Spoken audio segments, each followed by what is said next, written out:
I want to go from that to what I thought was a much more fun topic, to which I want to give you these power rankings, right, for the Big Ten and the Pac-12. So I'm going to start with the Pac-12, right? Many of y'all think that the Pac-12 and Big Ten aren't actually playing football. They're just playing a different kind of football. We're playing checkers. They're playing chess. So at number one on the power rankings here, Ron, Larry Scott's salary.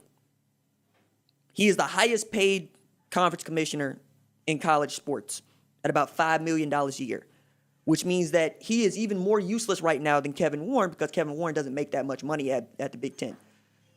What you know about Larry Scott, do you think that he survives to be the commissioner this time next year, especially when they got to renegotiate the contracts? I don't know. But the fact 2020 is such a wrench in the plans of how we look for like that's the cop out for almost everything. But I don't know, man. Look, I'd be surprised if he was able to, get a contract extension, because he's wearing out his welcome pretty quickly, and they're finding out how much they actually need money, to fund universities, let alone their athletic programs. But before that, we got to talk about Clay Helton as a member of House Greyjoy. USC head coach Clay Helton, as in what is dead may never die, because we have been saying that this man is going to get fired for 3 years now. And now that they ain't going to play football, you can't fire him for losing games if he didn't play any games, to which I go with the roll safe point to my, knowledge, right? Because who would have thought that Clay Helton would have survived this long? Not me. But then again, I'm not a USC apologist either. But when you got a new athletic director and you got a new president, one of the first things that I thought you would do as the athletic director or president is fire the head coach, because you want to get your own dude in there. But apparently Mike Bone came over from Cincinnati, got out of that dumpster fire, into one at USC. It's like, nah, I want to give Clay Helton another opportunity. Even as Clay Helton lost JT Daniels into the transfer portal, had to fire his entire defensive staff, and had to pay Graham Harrell even more money to keep him as an offensive coordinator. I got to put Clay Helton number 2 on this power rankings here, because he is surviving at a time when, who else is going to survive? We're not. We've all lost something, and yet Clay Helton gets to count, I think it's $4 million annually he makes each year. Oh yeah, he's making a ton of money. If I was going to stick up for him at all, it's that seems a little bit of promise, because last year he went 7-2 in the conference, even though he dropped a lot of stuff out of conference and dropped a bowl game. There's a chance that he could bring it back, because it's not as if he doesn't have a 10-win season under while he was there. 2, and you mentioned the bowl game that they got pantsed by Iowa. But he took a third-string quarterback and knocked off a Utah team that was a Pac-12 championship game win away from being in the playoff, to which he's going, check the receipts. And we're going, we checked him, dog. You got pantsed in a Holiday Bowl. Yeah. But what did I do to Utah with a third-string quarterback? I mean, you didn't lose. Yeah, exactly. We're done here. Yeah, congrats for the degree of difficulty. Absolutely. USC right now is stuck in that almost good. They might be good. And if you're somebody who doesn't have a better prospect to replace him, I guess you just roll with almost good and hope that turns into actually good. So number 3 is, we were going to say something nice about Oregon State, because they had Hamako Rashid, who's coming off of 14 sacks last year and was a preseason All-American this year. And Oregon State is trash. So trash that we only make jokes about their mascot being the Beavers. That's who Oregon State is. They also have a coach that only I would know the name of, because I am actually of college football, and his name is Jonathan Smith. But Jonathan Smith ain't done nothing, right, except getting beat down by Oregon in what they used to call the Civil War. They're calling it something else. How you feel about that? Because, they said we were trying to remove all Confederate imagery, and I'm going, Marvel got away with calling one of its movies Civil War, so why y'all got to change y'all name? I didn't get it. I thought it was the rare overreaction in a series of, underreactions. Hey, if you're thinking about the Civil War and the first thing that goes to your mind is the Confederates, yeah, go ahead and change it. if the first thing that comes to your mind is Marvel Comics, it can stay. Golly. So I'm not gonna be against anybody that wants to name from the Civil War. Do it. Yeah, man. I was actually playing this game earlier when I was trying to figure out if any of my friends knew any other players from Oregon State. And it's like, no, why would we know anybody from Oregon State? I mean, you got a point, but I just wanted to drive that point home. And that's why they're number 3 on the power rankings, because we were going to have nice things to say about them, and now they can't play football. Number 4 on the power rankings, UCLA's lawsuit against Under Armour for $200 million. So Under Armour UCLA signed a deal where Under Armour pays UCLA $280 million over 16 years to wear Under Armour gear. Well, Under Armour's in a bad way, and they know that UCLA ain't going to play football this year. So it's like, yeah, we're gonna end our deal with y'all. They're like, no, you're not. You're going to pay us our money. It's like, well, we're not going to pay you your money if you're not going to play football. Yeah, that's 1 year. Like, we'll give you the money back for the 1 year, but you can't end the contract. It's like, actually, we can't end the contract. No, you owe us $200 million. How you figure? How you figure we owe you $200 million? Because that's what the contract says. So what y'all going to do? They're going to go with force majeure, which was not a phrase that I actually knew existed until this year, Ron. Oh, okay. So, like, when I went and looked up this phrase, because it was first being bandied about when we were talking about the NBA, and owners going, yo, force majeure. And I'm like, what? And then we had FBS and FCS games that got canceled, and then we had force majeure again. And now we got force majeure as it relates to these lawsuits. So, seeing as you know what this term means, how do you interpret this thing for UCLA and Under Armour? Oh, that's right. I'm the legal expert around here. If something is an act of God, this is if the university systems for California and Under Armour were in better financial straits, this wouldn't be an issue. But everybody's hurting, and these are big crumbs. So I don't. UCLA is just using what they have available to get their money. And at a time when they're getting a new athletic director, I might add. Like, Dan Guerrero retired in June, and all he had to show for it was a Women's College World Series softball title, which is not nothing, but it ain't the same as, winning NCAA titles, winning Pac-12 titles, being in the college football playoff, making it to the Rose Bowl. UCLA, dumpster fire, here for it. Number 5 on the power rankings, Brendan Schooler. Brendan Schooler came out of Mission Viejo in California, where he had 3 interceptions as a defensive back in his senior year. Shows up at Oregon, has 4 interceptions as a freshman to lead all freshmen in the Pac-12 and be 3rd in the nation that year. How does Oregon respond?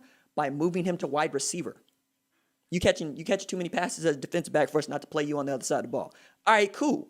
So he goes to play wide receiver there, does pretty well enough that he grad transferred from Oregon last year after winning the Rose Bowl and the Pac-12 championship to Arizona. Turns out Arizona ain't playing no football neither. So where does Brendan Schooler go? Texas.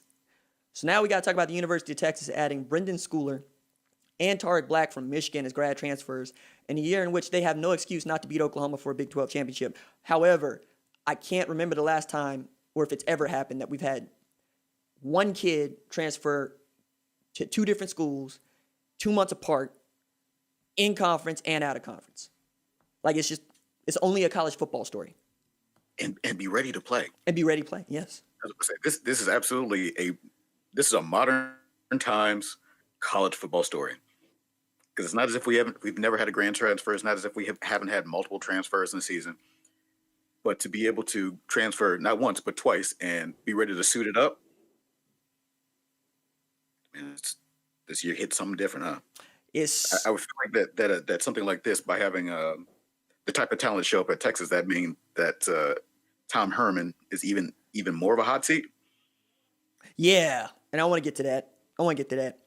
Number 6 on the power rankings for the Pac-12, Nick Rolovich versus Jimmy Lake in the Apple Cup is not going to happen. And the reason I was excited about that, both of those dudes are first-year head coaches at their programs. Nick Rolovich comes from Hawaii and damn near had a strike on his hands at Washington State based on the player empowerment movement. And then Jimmy Lake, who was longtime defense coordinator at Washington, I think he did Jimbo Fisher, Chris Peterson out of a job. You remember when Jimbo Fisher was like, I'm leaving Florida State unless I get to be the head coach? And they were like, Bobby, you got to go. And Bobby was like, but I don't want to go. Yeah, but you got to go. I feel like that's what happened with Chris Peterson and Jimmy Lake, because Jimmy Lake was one of the hottest defensive coordinators in college football for like 5 years. and they kept going, just stay here. We will let you be the dude. And now that he gets to be the dude, he don't actually get to coach football.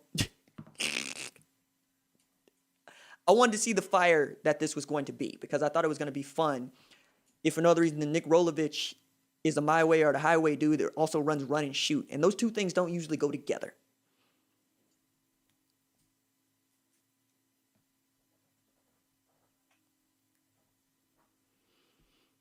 So, number 7, Cal and Stanford are actually useless. That's all I had, Ron. Cal and, what do we need Berkeley and Stanford for in the Pac-12? Why aren't they FCS schools? I mean, isn't Stanford the most winningest program in the world? That they would say they got the most national champions. They would. They would. Men's volleyball, sailing, squash, diving, swimming. Right. So what you're telling me is that they have a whole bunch of people with a whole bunch of money. So they get to stay because they're going to pick up a lot of checks. You say that, but they cut like 11 sports. All these national championship winning sports they have, they're gone. Yeah. Well, we'll see. And oh man, I remember that. That's so wild. Like Stanford is a school that I would like. Everybody knows that they're not a large school. They have a lot of money, and they've been good in spots here or there, not in your big time sports. That without the other things that keep people showing up, like I say, money sports, like blue money sports. If you cut those, you will be a transfer cop or in academic school, which is fine, but it's not great for being a prime time big conference football or basketball team. Yeah, add Stanford and Cal to the mix with like Baylor and Vanderbilt of schools that we look at going, what do you do again? Who are you? Why are you here? We're the money. What kind of money? Like, we're the old money. Y'all donate to the University of Alabama or something? Did we miss it? No, we just got a lot of it. To what end? Hey, we just wanted a seat at the table. And they let y'all keep it? Yo, man, we needed to get to 12, and they help us get to 12. We're not going to be the Big 12 out here with 10 teams. That's the only thing I can think of, because I really can't think of another reason as to why Cal would be on anybody's radar.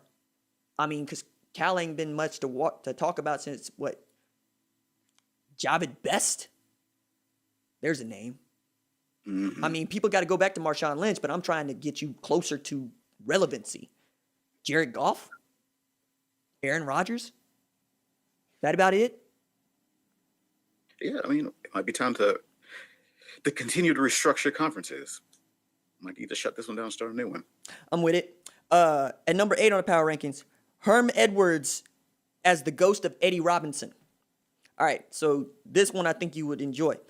Herm Edwards has been recruiting like old school Eddie Robinson, which is to say, Herm, how did you get this 4-star kid, this top 25 recruit, to commit to play at Arizona State? I asked him. Would you elaborate? I did. You did. You what? I said I asked him. Asked him what? To come to Arizona State. What are you missing? I guess everything in between. There is nothing in between. I asked him, he came. What else do you need to know? Like, Herm Edwards has quietly become one of the better recruiters in all of college football, along with Antonio Pierce and Marvin Lewis and that entire staff, while also really not actually spitting any game, or at least we don't think he's spitting game. He's being Herm Edwards.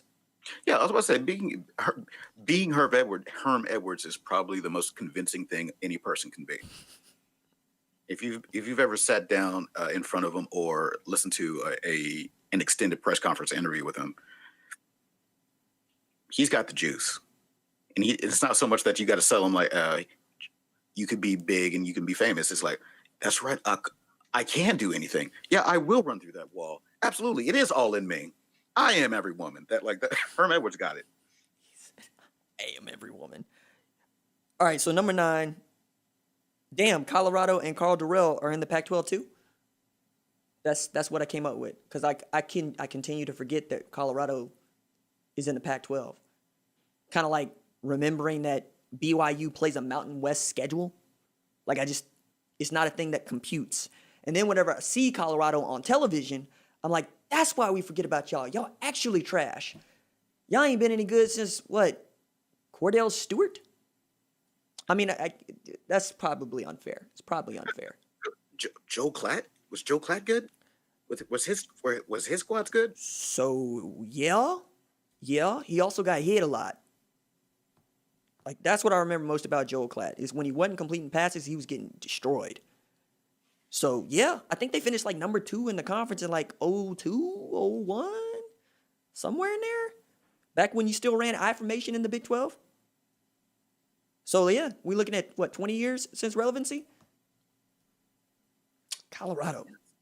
That's a long cycle, dog. Man. All right, finally, number 10, Oregon's national title hopes with North Dakota State and Ohio State games on the schedule. I guess we look at both of those as L's right now because North Dakota State is playing at least one game against Central Arkansas on October 3rd, and Ohio State is Ohio State. So, like, I feel bad for Mario Cristobal because he had Oregon trending in the right direction. Like, Kayvon Thibodeau is a preseason All-American as a sophomore, defensive end, 9.5 sacks at Oregon last year. They had Justin Flo and Noah Sewell. Noah Sewell is a 6'2", 275-pound inside linebacker. Justin Flo is nicknamed Baby Man, and his game is that of Vontez Burfict, which is to say, I'm only here to throw forearm shivers and scoop slam people. And then he was adding Joe Moorhead as offensive coordinator to a offense that really could have used some Joe Moorhead. I'm actually a little upset that I don't get to see this SEC West team play football because I thought they were going to be really good and have an opportunity to actually play for a national championship this year. But that has gone out the window, sir. So what do you think about this? These power rankings so far? Very entertaining. I mean, for these power rankings, is there a winner at the end? Us. Oh, Just us. Just us. But these are preseason power rankings, so, they're changeable based on what we see from each one of these teams. All right, so I want to get to the Big Ten power rankings, but first I want to talk a little basketball, go to the NBA, and I want to do a read. I've been having fun with the reads, Ron. All right. Hit him with it.